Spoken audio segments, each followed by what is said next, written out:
I got a belly full of white dog crap in me. And now you laid this shit on me?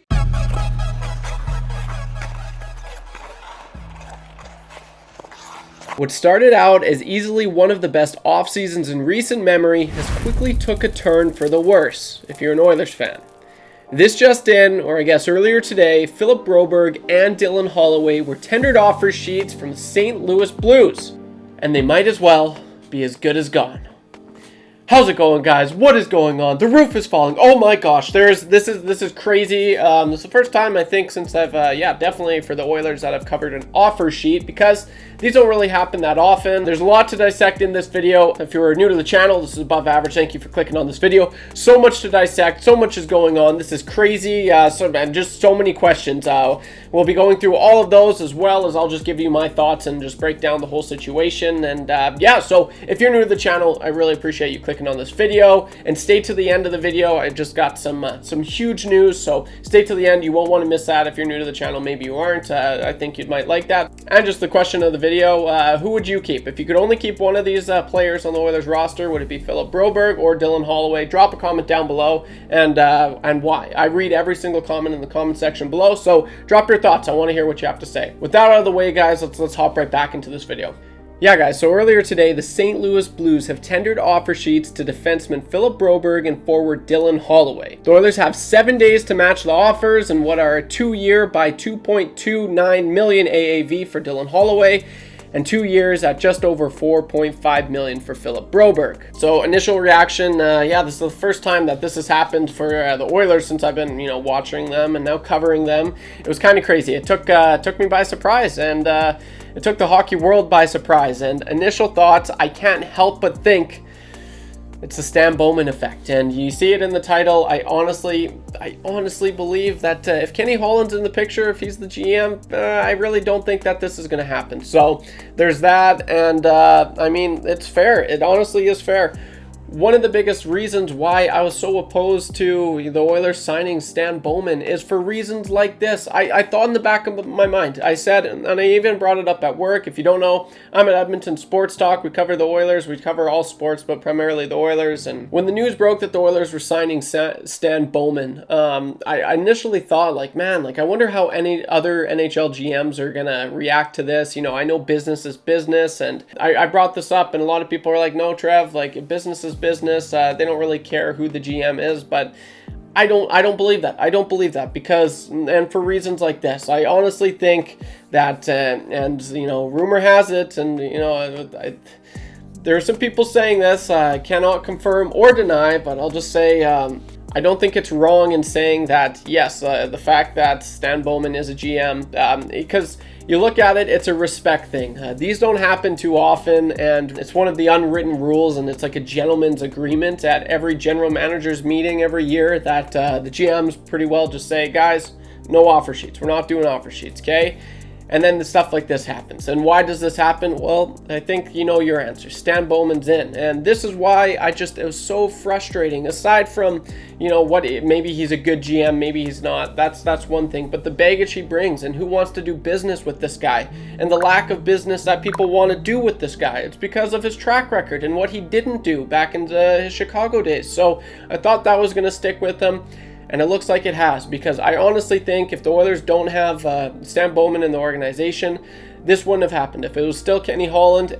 So that's just the Stan Bowman side of things, and I'm serious. I really don't think that this would have happened if the Oilers have Stan Bowman as their GM, but they do, and that's what you get, and that's why I was so pissed off, and so many Oilers fans were so pissed off, because you had to think something like this was going to happen. It happened. So, whatever.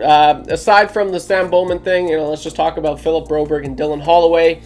What this means is, yes, the Philip Broberg and Dylan Holloway signed off on this. And so, if the Oilers don't match us in 7 days, they're good as gone. But I find it very interesting that, they contacted the players and they said, yep, nope, we'll sign it. Obviously, for Philip Broberg, that's quite the pay raise. There's no way the Oilers were ever going to offer that to him, especially the fact that the Oilers never offered that to Evan Bouchard, who did a lot more. He showed a lot more, right? He got a lot more ice time, and they gave him 3.9. So the fact that Philip Broberg, if the Oilers do match it, which I don't think they will, the fact that Philip Broberg could potentially be the third highest paid Oiler for a defenseman. It's kind of crazy. And I'm sure Evan Bouchard wouldn't take light of that as well. So there's that. So I'm not nearly as surprised for Philip Broberg. If you remember, if you're an Oilers fan, you know that there was a little bit of controversy back in October or September when Philip Broberg got sent down. His agent didn't really like this, and he went to the minors, and there's a little bit of controversy there. And so, yeah, he's like, I took it personally. If someone offered him like probably maybe 2-3 million more than he deserves, and of course he's going to be, I'll sign that. But so that I'm not surprised.